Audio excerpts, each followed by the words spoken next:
Hola chicos, me presento nuevamente, mi nombre es Luis Zárate y estamos acá otra vez reunidos en nuestro canal educativo llamado Gandhi at Home. Esta vez le vamos a dar el paso a la asignatura de artes. La profesora nos hizo llegar un video para explicarles a ustedes cuáles son las actividades que van a realizar, qué contenido van a estudiar y cuáles son los aprendizajes que debemos lograr al final de este video. Así que, por favor, vamos a tomar mucha atención, así que corre video. Muy buenas tardes, queridos alumnos. Mi nombre es Carolina Barriga, yo soy su profesora de Artes Visuales y hoy tenemos una clase preparada para los sextos básicos. La clase que vamos a ver hoy es de la unidad número 1, que es el arte contemporáneo, y está directamente relacionada con la guía de trabajo que fue enviada en primera instancia. Vamos a revisar. La unidad número 1, ¿cierto?, es el arte contemporáneo. El objetivo de esta clase es reconocer los elementos del lenguaje visual y analizar las obras que permitan visualizar el lenguaje visual en el arte.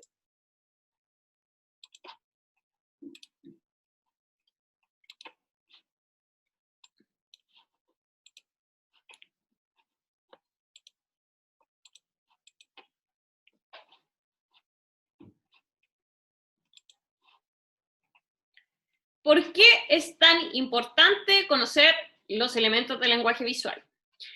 Toda imagen, toda pintura, todo cuadro elaborado por un artista está conformado por un elemento del lenguaje visual o la mezcla de varios, ¿sí?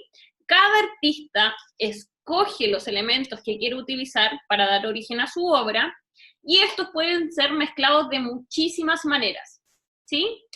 La selección y la disposición de estos elementos se llama composición. Vamos a recordar, ¿cuáles son los elementos del lenguaje visual? En primera instancia tenemos el color.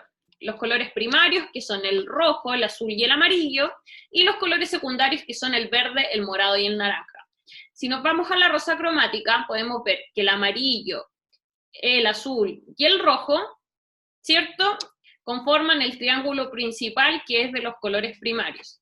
Ahora, si nosotros los mezclamos, por ejemplo, el amarillo con el azul, damos origen al verde, que es un color secundario, lo mismo con el azul y el rojo, que da origen al morado, y el amarillo con el rojo, que da origen al color naranja.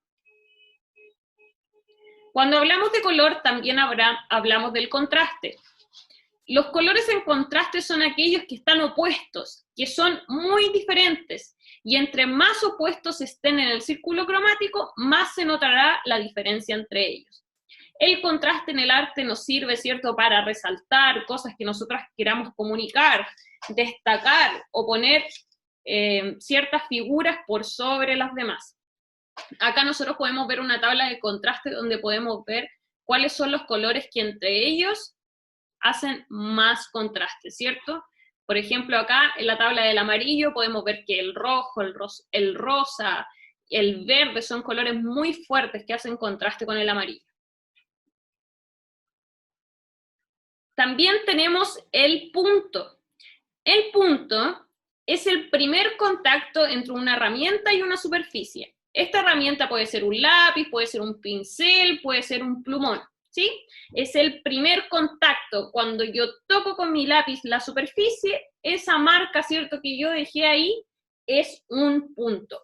Podemos utilizarlo para inspirar profundidad, sombra, luces y distancia. Si nos damos cuenta acá, pueden ser todos diferentes, tener distintos grosor, y nosotros los podemos ir trabajando de distintas maneras que vamos a ver más adelante en unos ejemplos. La línea. La línea es la continuidad del punto que se convierte en un trazo, ¿cierto? Dependiendo de su grosor y trayectoria, la línea puede darnos diversas sensaciones y simular texturas, ¿sí?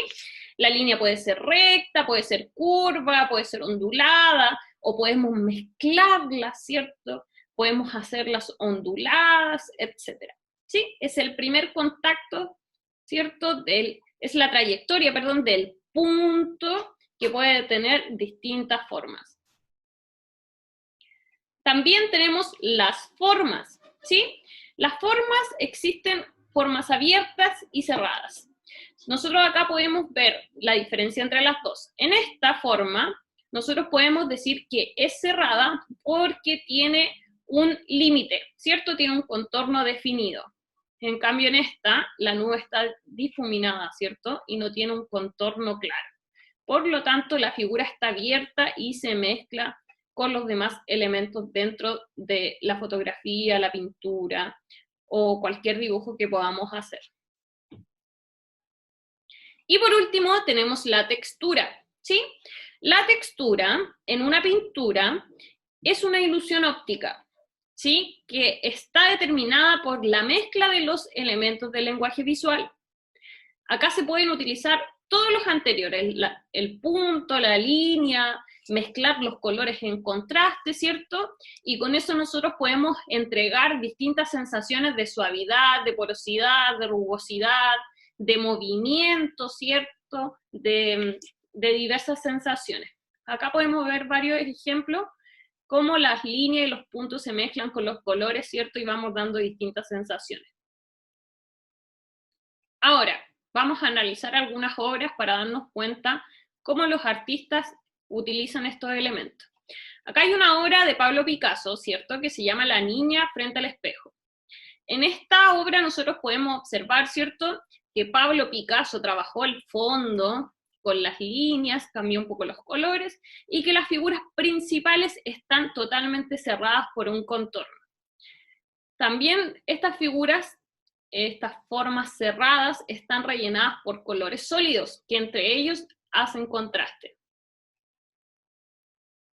Acá tenemos también una obra llamada La Torre Eiffel, que está realizada con puros puntos, ¿sí? Acá el artista nos destaca la figura principal utilizando colores más fuertes que los que están en el fondo. Así nosotros podemos simular que esta torre está sobre el fondo, ¿cierto? Y esta obra está totalmente elaborada con puntillismo. Acá también tenemos otra obra, ¿cierto? Que es de Javier Hortas, que es una acuarela que está realizada solamente con líneas más gruesas, con otras más delgadas, ¿cierto? Pero finalmente son las líneas el elemento principal que da origen a la forma y al color. Ahora, entonces, entendiendo todos estos elementos, ¿cómo se relaciona el lenguaje visual con el arte contemporáneo? El arte contemporáneo nos entrega libertad de elegir cualquier técnica de arte para manifestar nuestros sentimientos, pensamientos y emociones. Por ejemplo, si yo estoy triste, puedo pintar un cuadro de cualquier estilo, ¿sí? Y ese cuadro va a estar elaborado con los diversos elementos del lenguaje visual, ¿sí? El lenguaje visual y sus elementos siempre me van a permitir dar origen a cualquier tipo de obra. Entonces nosotros cuando los entendamos y sabemos cómo se usan, nosotros podemos dar origen a cualquier obra de arte contemporáneo. Ejemplo, acá hay un cuadro de Monet que es muy famoso que se llama El Sol Naciente. Monet pertenece a los impresionistas. Los impresionistas les encantaba admirar la naturaleza. Podían sentarse toda la tarde a observar sus paisajes, ¿cierto? Y acá lo que hizo Monet fue observar, ¿cierto?, la luz del sol y dar origen a un cuadro a través de los elementos del lenguaje visual. Utilizó las pinceladas en forma de barrido, ¿cierto?, la línea, y fue dando origen a su cuadro muy famoso. Ahora, entendiendo esto, yo los invito a experimentar. Podemos en la casa, ¿cierto?, en la croquera, realizar diversos dibujos, podemos realizar pinturas que nos permitan experimentar y poder entender cómo se mezclan y cómo funcionan y los resultados que podemos obtener de estos elementos del lenguaje visual, ¿sí? Y también los invito a colocar un título a cada obra. Una obra sin título es porque algo nos falta, ¿cierto? Estamos listos para estudiar el arte contemporáneo. Nos vemos en la próxima clase y vamos a hablar un poquito más, ¿cierto?, de qué se trata el arte contemporáneo. Muchos abrazos, muchos saludos y nos vemos pronto.